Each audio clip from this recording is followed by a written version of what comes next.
Good morning, viewers. Welcome to ST Money's Morning News, your weekday business news channel. It is Thursday morning, October 17, 2024, and I'm your host, Sunil Thakker, of Sunny Talks Money. Let's roll.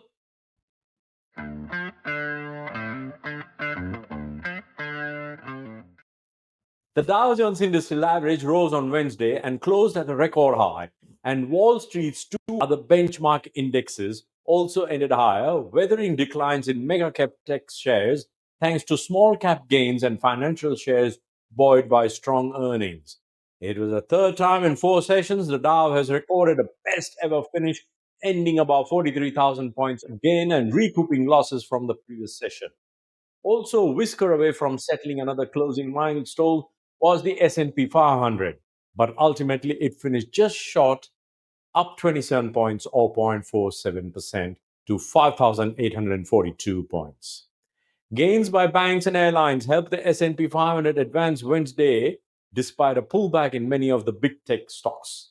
The Nasdaq Composite rose 51 points or 0.28% to 18,367. The Dow Jones Industrial Average advanced 337 points or 0.79% to 43,077, a record high. On a broadly positive day for Wall Street, it was financial stocks which led the way. Evidence that deal making and trading are picking up speed on Wall Street fueled a rally in bank stocks.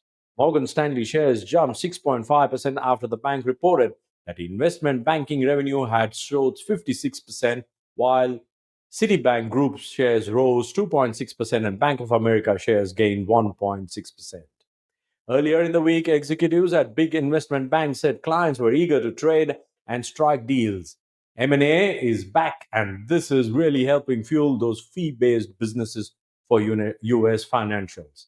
Larger regional banks, traditionally less reliant on investment banking activities, were also high.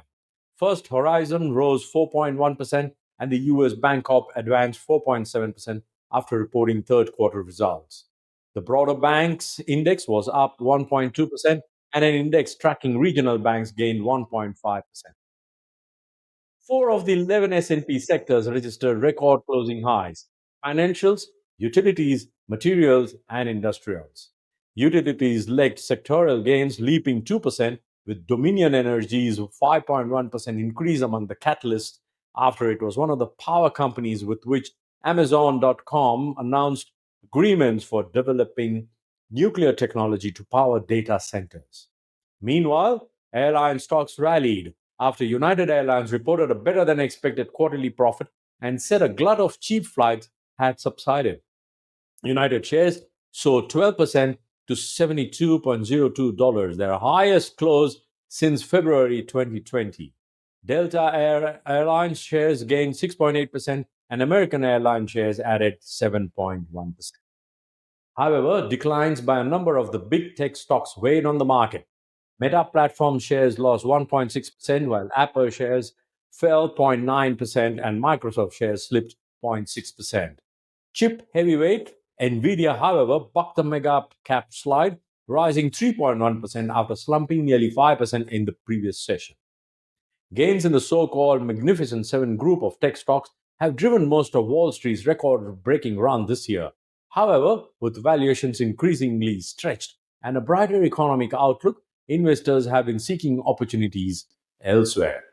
Investors also focused on small cap stocks, with some rotation from expensive tech caps to less expensive sectors.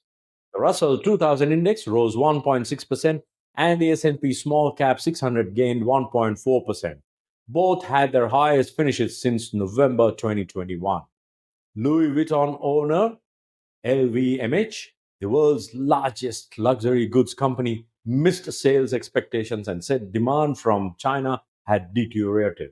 Shares fell 3.7%. Brent crude is trading at $74.22 a barrel. Gold gained 0.5% to $2,674 per troy ounce, a new record. The metal's price has risen 30% this year. The yield on the benchmark 10-year US Treasury notes slipped to 4.015% from 4.037% on Tuesday, falling for a third consecutive session. Overseas, major indexes mostly declined. Japan's Nikkei 225 fell 1.8%. Hong Kong's Hang Seng and the stocks Europe 600 both slipped 0.2%.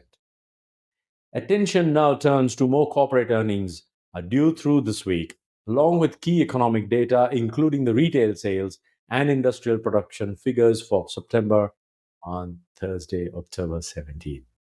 That's it for today, folks. See you tomorrow morning. In the meantime, let us know in the comment section what are your thoughts for the market. Happy investing, stay inspired, and remember, it is all about money.